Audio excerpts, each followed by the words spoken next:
Hi, it's Charlie O'Donnell from Brooklyn Bridge Ventures, and I want to welcome everybody to our morning sales chat here.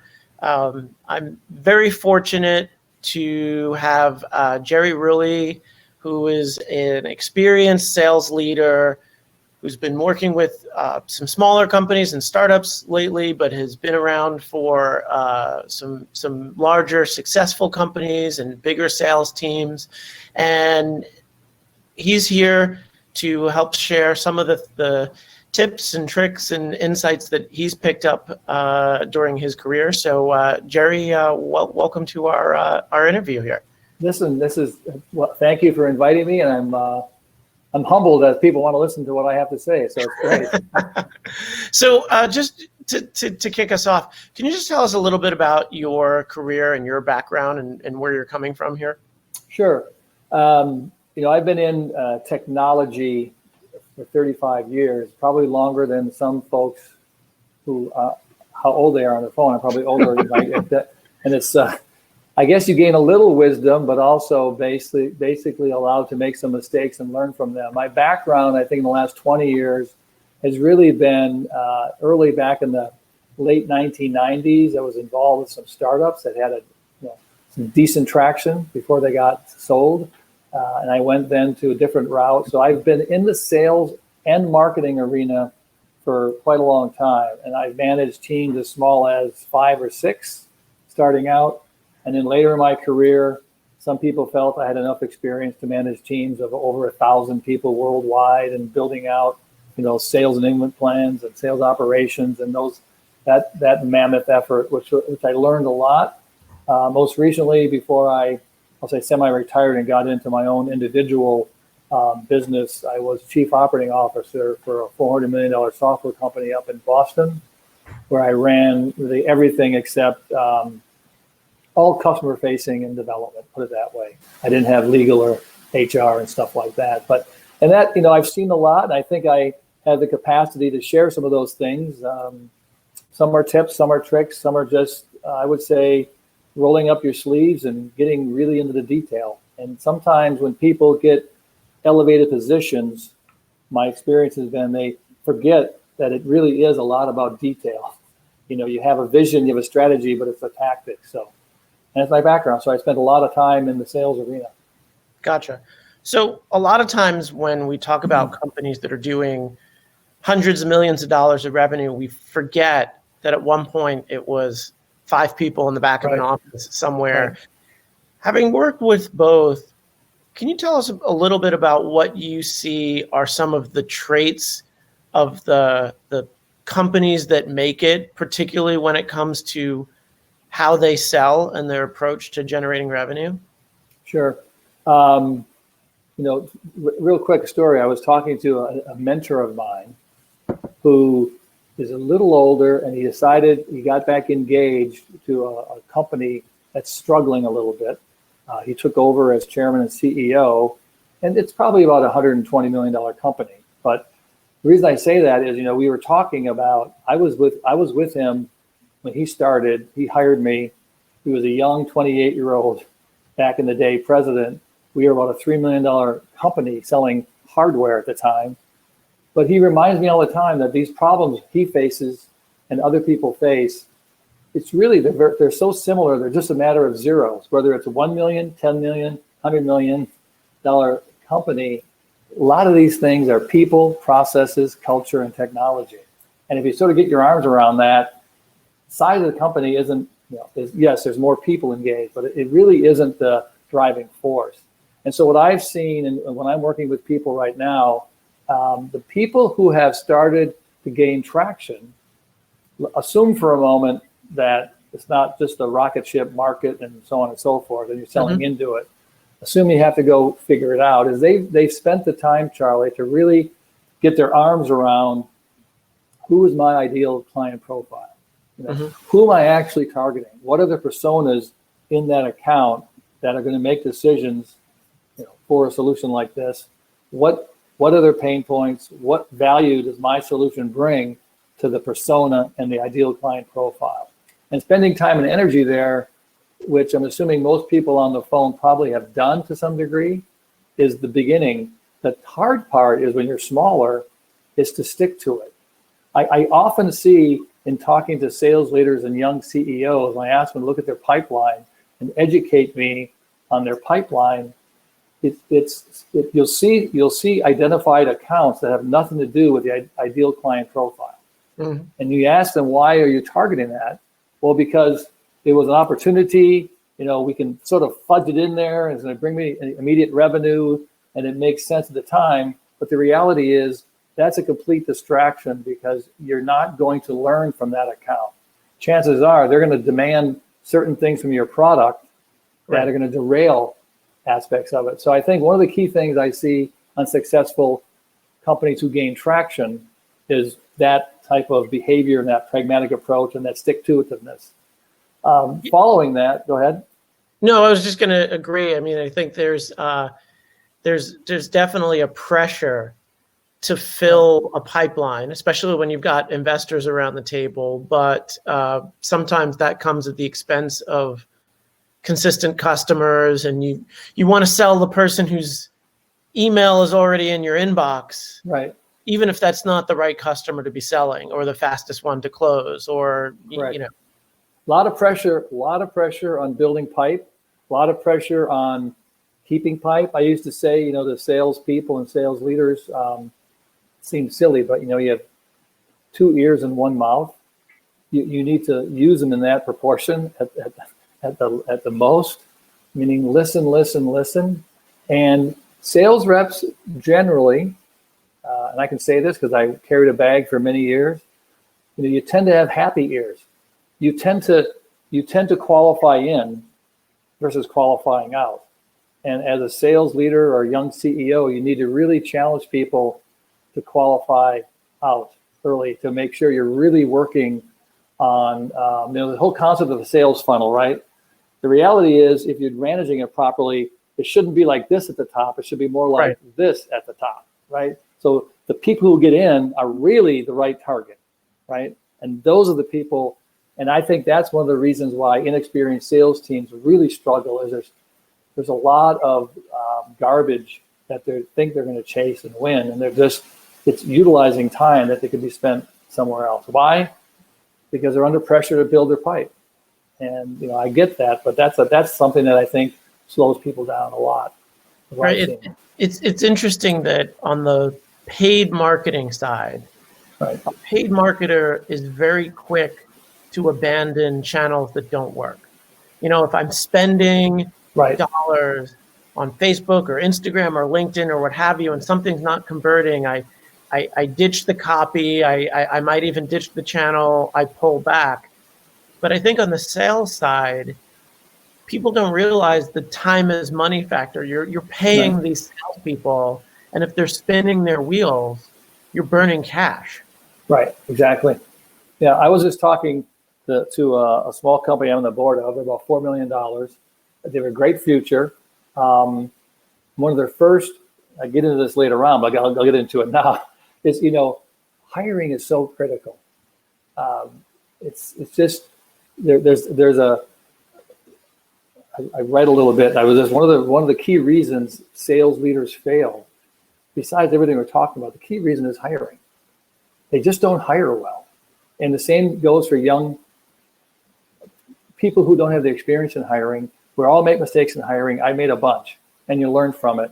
But it's so critical when you're a small company to get somebody in who's going to be helping you lead the sales team, that they have this capacity. I call it and I didn't create this. I read this, but I agree with it. You got to find the person that if you're a Star Trek fan, that is part Spock and part Captain Kirk. In today, I remember being a young sales manager. There was nothing like there is today. All the data you have access to is unbelievable if you learn it and take advantage of it. So you need the ability of Spock to understand the data and want to comb through it, understand your trends and so on.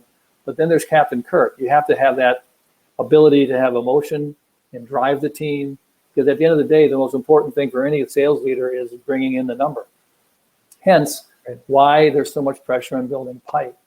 And ultimately, the sales leader really has to manage that expectation of, what is the right pipe we should have. And I think that's one of the key reasons why people slow down and ultimately fail. You talked a little bit about hiring mistakes. Yep. And I'm curious, is there a hiring mistake that you have to keep yourself from making over and over again? Is there something that, a pitfall you see people doing and you're like, oh, I know why you're making that hire, but that's not the right hire? That's a really good and interesting question, because I'm having this conversation with somebody right now. There's a couple things. I think there's a thing called likability. If you sit around and interview and you have 4 or 5 people interview, I almost guarantee you that somebody in the group is going to say, I really like him, or I like her, right? And as you know, that's not a skill set, right? I used to get into discussions with people who have 10 years experience. I said, 10 years is not a skill. There's nothing, it could be an advantage, but until you dig into, do they have 10 years of experience or 1 year of experience 10 times? There's a big difference in how you judge somebody. And so I think one of the mistakes I can say I have made is I get a little enamored on the first interview. They have a lot of they're checking a lot of the boxes I like to check. I think there's a cultural fit. And so I go too far in my mind thinking this is the person, instead of taking a step back and then going back. So what I've learned, especially on a little more senior people, well, 2 things. One thing I've learned, and somebody taught me this, is to read resumes from the bottom up, because you're going to catch gaps easier than if you think you want to read them from the top down, because that's the most germane, you think. But it's really good to read them from the bottom up and really ask questions about people on some of their earlier jobs, because I almost guarantee you a lot of other interviewers aren't. And you can start understanding why. I like to ask questions about why they left. What was driving them to leave? Yeah, that's a progression if you go from bottom up. That's the narrative. Because part of what's happening is you start listening to how people think and what their logic is. And then that helps me think about other questions. But I like to understand what they were thinking. You find excuses pop up, obviously job jumpers and all those types of things. But the other part of it is, I think that the mistake is that we hire too many people like ourselves. Okay. And diversity obviously has been a topic, and it's more of a topic now than it probably has been in the past. But I give it a lot of merit. And one of the last CEOs I worked for just 5 years ago really started driving a very large company. And I was part of watching this, and the ability to get in people in a setting, closed setting, when you have largely people like yourselves, and getting other people in from different backgrounds, economic backgrounds, racial, gender, is adding tremendous value. So I think those are things that happen. You sort of have to push people out of their comfort zone. So I don't know if I answered your question or not, but those are some of the mistakes I think people make in hiring. Do you think that there's sort of such a thing as a universally good salesperson, or do you think it is specific to the type of sale and the type of persona? Is if you started swapping salespeople from company to company, does it work, or is it more specific to a company? Well, I would say there are categories of what you and I or other people would call sales. There are, let's call it, there are sales that are influential sales, where you don't ever take an order, but you go in and you educate, right? Which is like a pharmaceutical salesperson. I've never been one, but that's my understanding. They educate, and then hopefully the doctors will prescribe what they're talking about. So I think if there's a role, and you can bucket a role like if it's more of an influencer versus a closer, then yes. And then you'll have the old hunter-farmer classic, right? Somebody who's always hunting for net new, and somebody who is more adept at customer expansion. So if your question then is, if I think that there's some transference of experience if you stay within those buckets, right? But to take somebody who is learned and has the capacity to understand how to go hunt new accounts and then put them in an influence role or vice versa, I think it's a mixed match of talents. Now, you may want somebody who actually wants to do it. They can take the time to learn that skill set. Mm-hmm. But I've been trained, and I do believe that selling is a profession. I don't think salespeople are born. I think you have some traits that make you have a chance to succeed more than other people might. But the reality is, it's like anything else. You have to learn your trade. You have to get good at it. You have to want to get good at it. You have to spend time understanding it. Too many. So I hope I answer your question. I think there is some transference, but I think they're probably more in roles than in just across the board sales. Now, this is one of the discussions I wanted to have. I have a discussion with people who they're selling into a particular domain, and they want that domain experience. And I get that, right? Especially at the beginning, you want to hopefully get a Rolodex and you hopefully get domain experience. But I caution them in my experience that generally in these smaller companies, there's more than enough people with that domain experience that can teach a really good salesperson. Right. It's believe it or not, I think it's harder to teach and train to be a really good salesperson than to teach domain. So I push people toward getting the best athlete in that role. And if this person, and now my only caveat would be if you're selling technology and software, then I lean heavily on that domain as a horizontal domain. Mm-hmm. Meaning if I'm going to sell some kind of new SaaS solution to fintech, financial tech, and I have somebody who sold technology into insurance, but it's been software technology or into supply chain, it's still technology. They understand how the application works, how a database works, and security and all that. I'll teach them fintech. And I see too often where people want to go after domain, and then try and think, how am I going to teach this person technology? I go the other way. Right, and I 100% agree with you. And I've said in board meetings, people might take a meeting as a favor, but they're not going to spend their budget as a favor. Correct. So, it may be nice to have the Rolodex to cut down that time to know who to call. Right.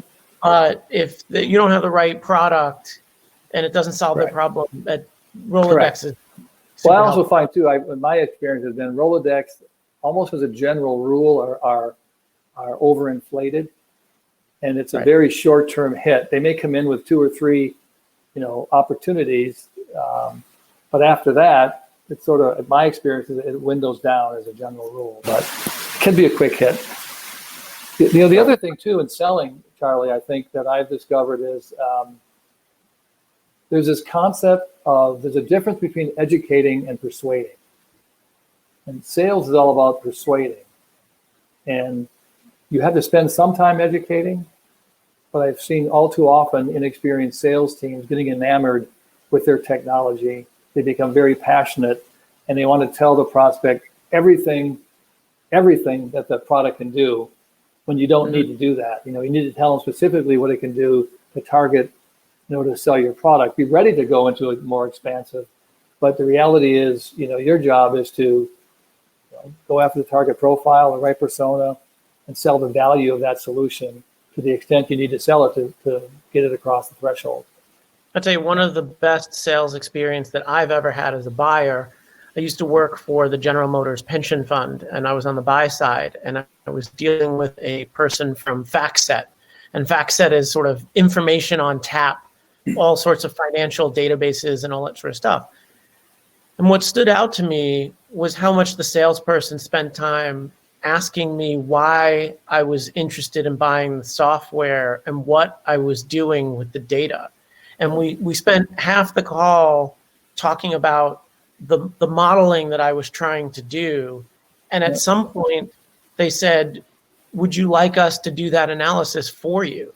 Where they actually had a team of people doing modeling and they took it off my hands. They basically said, we could run that spreadsheet that you're trying to do with our software.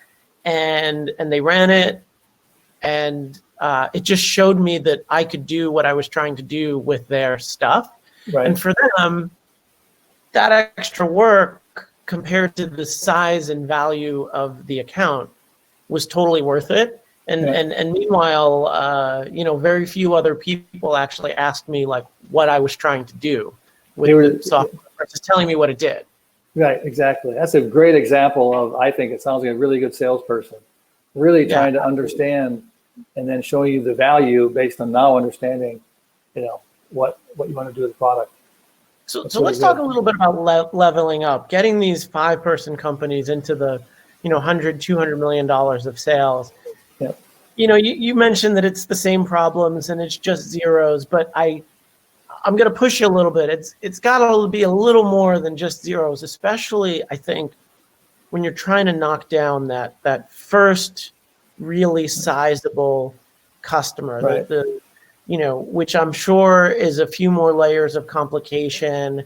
And I find what happens in some of these companies is that you get a whale in the pipeline, and it, compared to everything else, seems to sit there for a long time. And they're talking, they're needling that person, but it's sometimes very difficult for founders and relatively new sales leaders to understand whether or not that whale is going to close, whether they should be taking the eye off the ball of other things, and also how to bring it to a close. So do you have any insight on those first bigger accounts and trying to figure out whether, should I really be pushing on closing that, or is that just, sort of Yeah.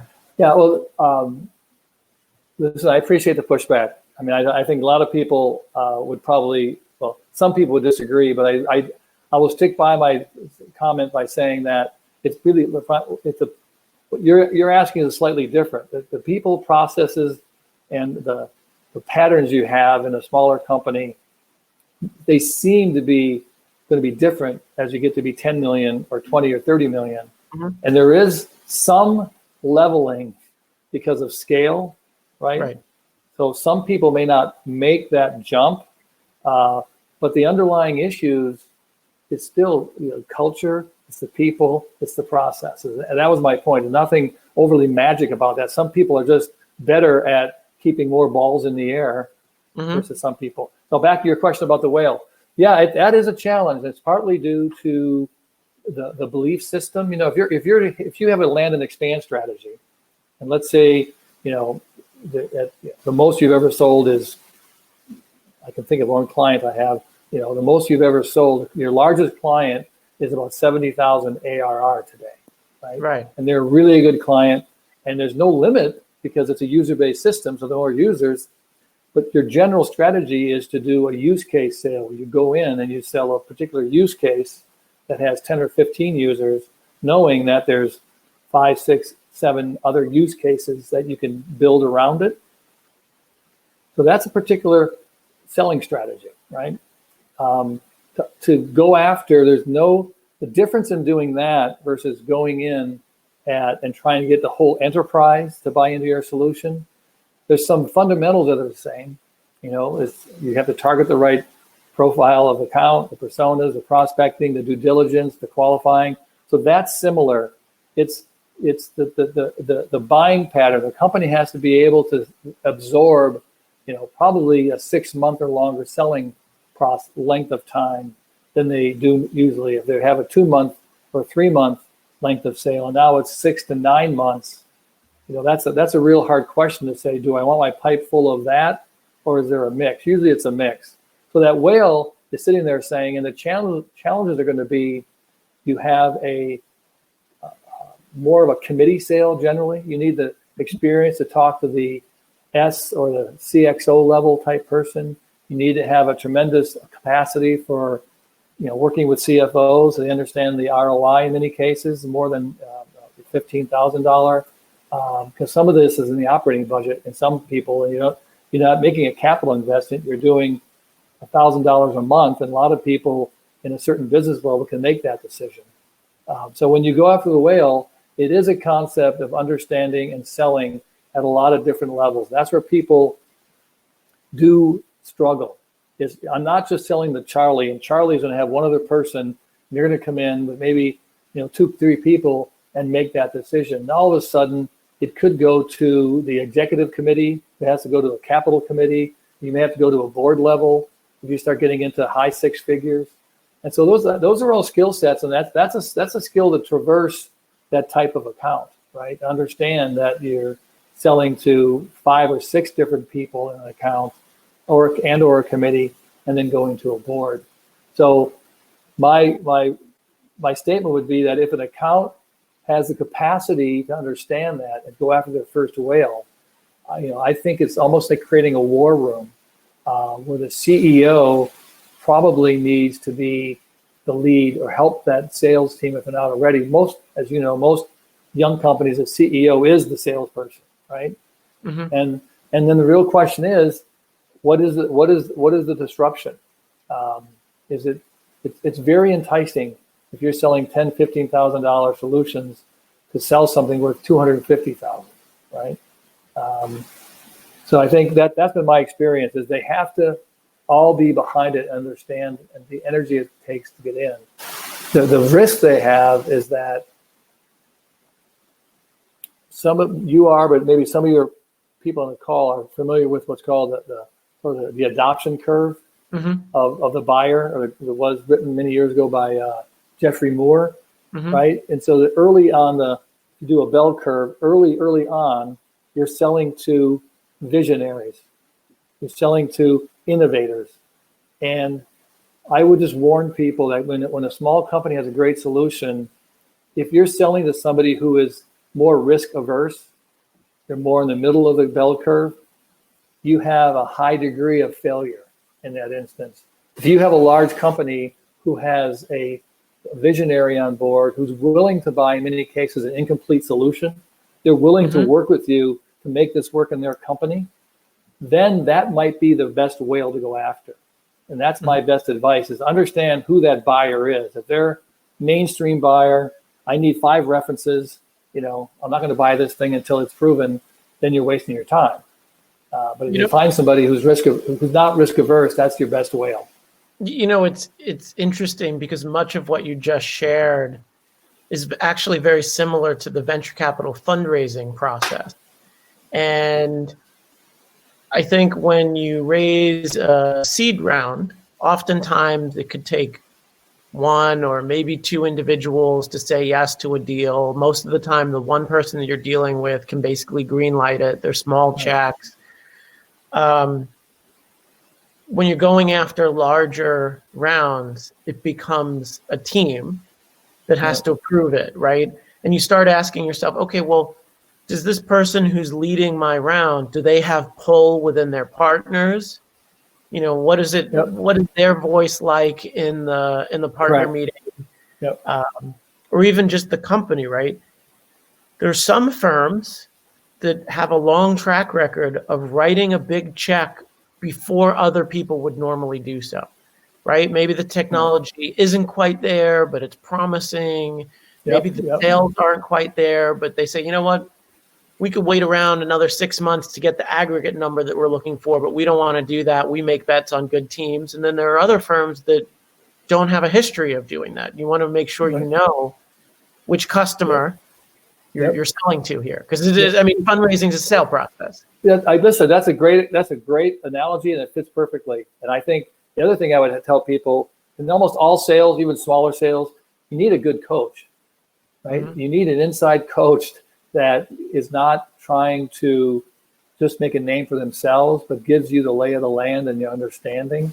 And hey, it may not work, but you keep the whale around and you go get the next 5 or 6 or 10 customers, then you go back at some point. But that's my best advice, is know who you're selling to reduce the risk of just outright failure and wasting your time on a big deal like that. You queued up my next question, coaching.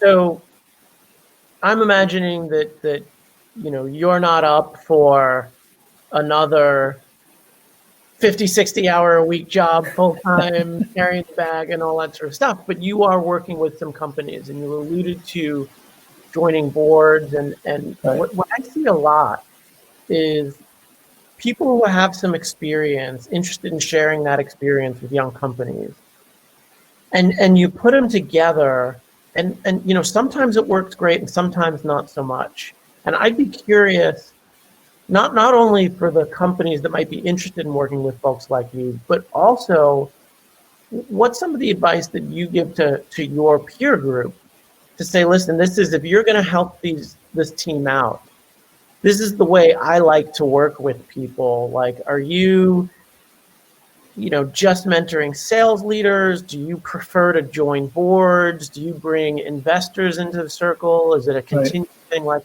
how do you find the best coaching and mentoring relationships work out in your experience? That's a tricky question, actually. I mean, it's tricky in the sense that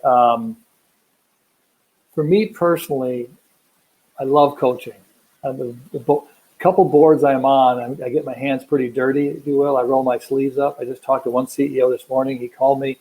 I'm on that board because I'm the only non-investor.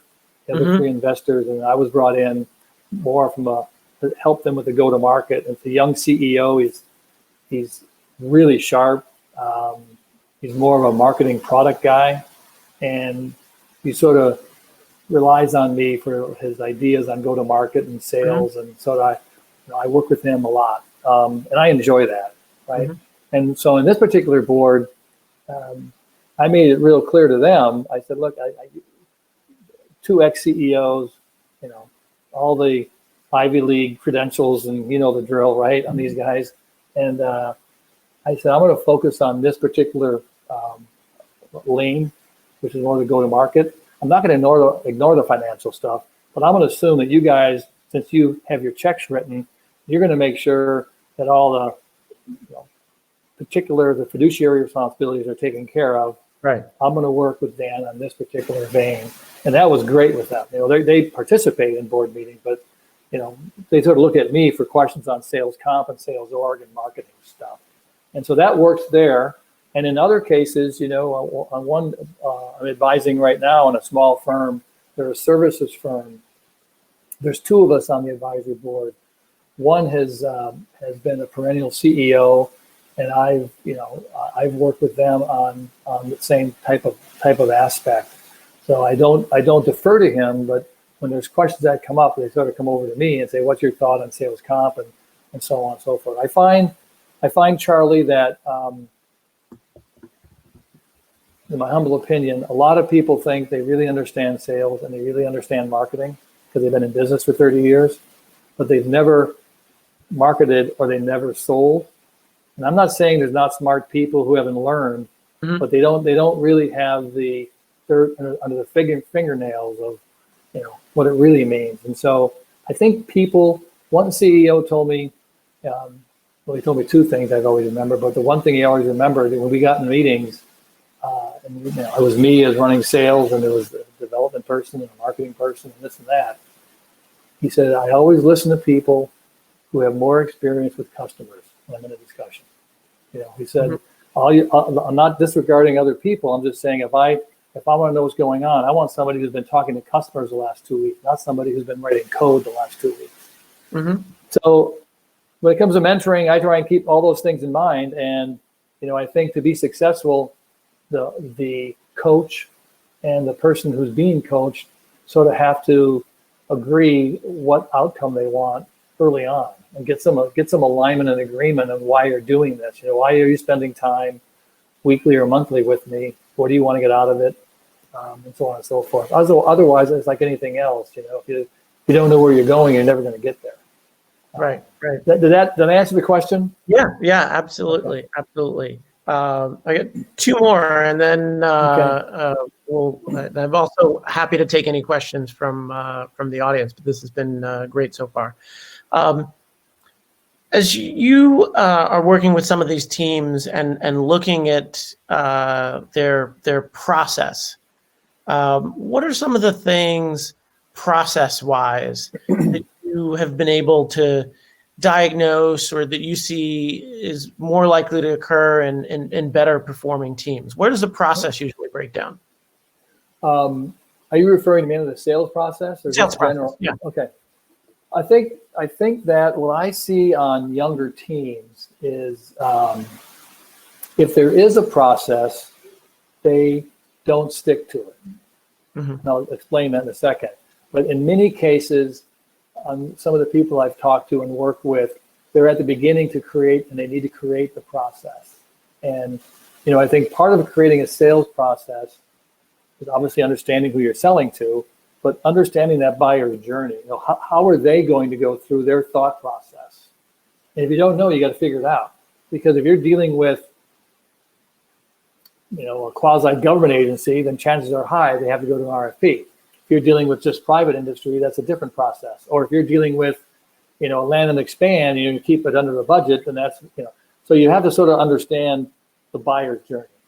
The other thing I've discovered, and this is not new, I didn't discover it, but a lot of people have written about this, that people today are so educated that 70% of their buying journey is already complete before they even talk to a salesman. 10 years ago, a salesperson was providing what I would call a walking brochure, right? They were there to add the content and the product features and the values and all that.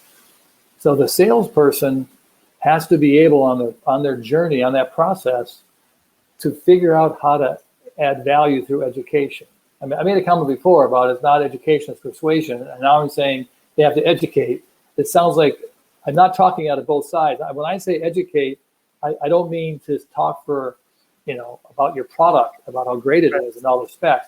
I'm talking about when you talk to somebody, bringing them value that they can't get from another blog, bringing them value about the market you're in or other decisions people have made or other decisions that their peer groups are suffering with. But today, the sales team better be educated and they better understand, because there's so much information that sales team can get prior to going to see a prospect. So some of the mistakes I've seen are those general ones, but from a discrete step standpoint, I like to build, and most CRMs have this today, but you build your sales process and your forecasting in a similar vein. And so you have steps of your forecast process, right, that maps into your sales process, but you should have listed out specific discrete steps in each forecasting bucket that based on your experience, the sales team generally, in a high general, 80% of the time, they need to accomplish these steps. Otherwise, they're not qualifying the prospect fully.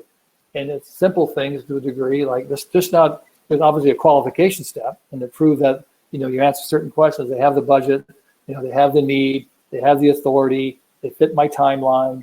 Those are things that are pretty basic for qualification. It's, when do you do a demo? When do you provide user stories? When you seek to get executive approval? These are all things that happen in most sales, but they change depending upon what you're selling. So I think those need to be physically written out, and the value of writing them out and putting them in your forecast matrix is then the managers need to ask about, you want to move this down the sales funnel, have you done this, this, and this? Did they get a sign off of a demo? Did they get a request for funds? Whatever the statements are. I think that's a big thing. People just get away from that. They may start it, but then they get away. I say there's three questions you ask in the sales process at some point. And near the end, usually it's why this customer is buying, what value are you bringing, why they want to buy, why do they want to buy from us, and why now? And the salesperson, those should be really quick. Those should not be like one of that salesperson. And if a salesperson can't name those three things, depending upon where it is, if it's in the later stage of the sale, then it's probably misforecasted. So to me, it's just spending the roll up your sleeve and really figure out that sales process, write it down, and then make sure people are following it. Gotcha. Last question on hiring. I'll go back to hiring for a moment. Yep. So what is the best way? Is there, or I'll ask it a different way. Is there any other way other than promising a salesperson a bigger opportunity to make money? I've heard, this is not my words, that salespeople are coin operated, and that if you present them a means of maximizing their income, you can pry them loose from another company.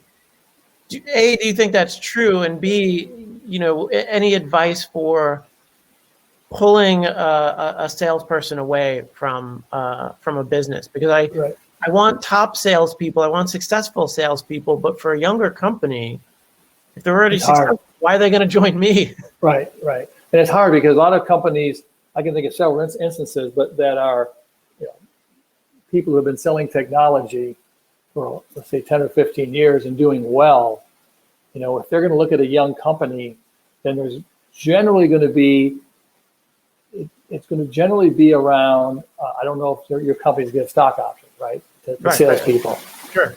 If they do, that could be one way to pull it. Most talented salespeople, I mean, without a doubt, they just assume they're going to make and beat quota.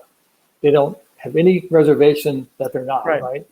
So they assume, and they're gonna try and make sure that the fit is right and where you're going. And so the question is, how do you pull a leading salesperson away from a company where they're already making a lot of money? It is really hard. There has to be something. Usually, what I have found, there's something propelling that person away from the other company. Gotcha. If the other person is really happy and making money, and they've been there 3 or 4 years, and they can see that it's a hard task. However, there are instances where those other companies are changing. Most large companies, large being, it depends. Forget the Oracles of the world. Like somebody who's doing 50 million are probably starting to grind on the territories, adding more salespeople, diminishing territories. Maybe moving to verticals. They're doing something that's causing change. It's sort of a common theme I've seen when you reach certain scale. So I think you could look at companies like that to target, who are going to start going through change. Otherwise than that, it really takes, what's the cultural fit? Do they know somebody in your company? Do you know somebody they know? Be careful, because it's just not the money, I don't think. They're coming for other reasons. They're coming to leave something or to build something, and maybe they want to go somewhere and become your vice president in 3 years of sales or something. There's got to be some hook. Gotcha. The other thing too is, I don't know what you've seen, but I see this mix of field sales and internal sales. 5 years ago, it was a pretty clear divide that the internal team, they sort of called on smaller companies. Maybe they were more BDR oriented, or maybe they were more customer success focused and selling to expanding, and the hunting was done left to the people in the field. Based on a lot of it, some of it based on COVID, the people now understand that you can sell with Zoom, and there's tools to sell technology this way. The internal sales team is becoming as effective as the field team. Customers are very willing not to have a salesperson come in. It doesn't mean you can't travel. It does mean the extent I've been seeing the last year or two of the field salespeople being the dominant field sales force, I think is changing. So gotcha. Some of that may shift in your thinking of who you're hiring. Cool. And we have 2 audience questions, and then we'll wrap up. First question from Lee is customer interviews. Do you have any tips on really getting to those personas and the why is somebody buying and the pain points and who should be doing those? Should that be sales, product, marketing, founder? I'm not quite clear on the question. When they're saying customer interview, is the customer interview to learn more about another product coming out, a future product? Is it to figure out those personas, right? So if you just to help facilitate the selling strategy. So basically, as you think about go-to-market, you're designing a go-to-market, you want. Mm-hmm. Yeah, I would probably not, my opinion, I'd probably not have sales do that, because I think the person to do that in companies I've worked with has generally been the product marketing person, somebody who really understands the market and the focus, and has, or could be product management, however you define it, but they have the thought of what the product fit, right? They understand the product the best. Could be the CEO, if that's the person who created the product. And that's probably the person to target those personas and write up the profile, right? What they do, where they go, what they read, what the value is, what their pain points are, so on and so forth. Gotcha. And last question on underperforming salespeople. Yes. How do you know when to pull the plug? Do you believe in performance improvement, and or is it just, if it's not working, it's not working? Yeah, great question. I think one of the things I wasn't mentioning and I didn't is part of sales enablement, which we didn't get to talk about much, but that's the other reason why I think small teams fail. There's no enablement. They throw them into the fire and they have a weak training versus really having a thought out plan. So I would encourage people to put down in writing sort of this 90-day plan, like 3 of them, 270 days worth, and put down expectations of what a new salesperson should be achieving, not just from sales and pipeline, which is important, but product knowledge. You should, after 30 days, here's where you should be on understanding how to pitch, the questions you ask. Here's a definition of personas, learn them. Here's our demo. You have to learn the demo. So after 30 days, they should be much more conversant, being able to give a presentation, being able to do a demo, being able to describe the 4 personas, so on and so forth. And whatever you think in 30 days. And, oh, by the way, I want you to make 20 sales calls or something. And you build that up, right?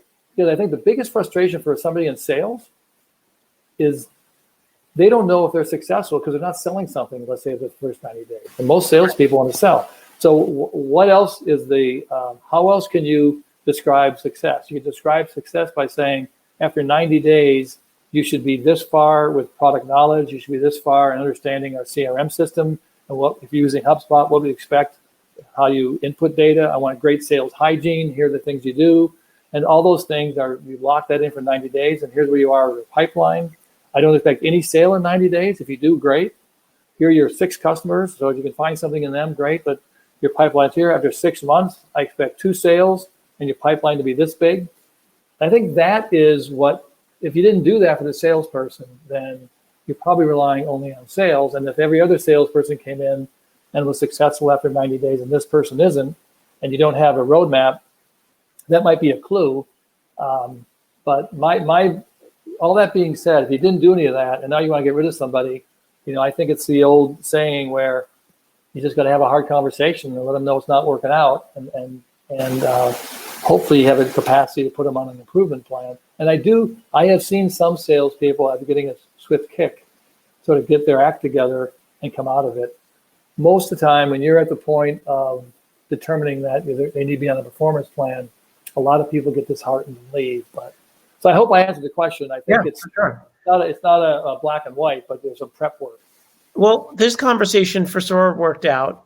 So we don't need an improvement plan. This has been a good conversation.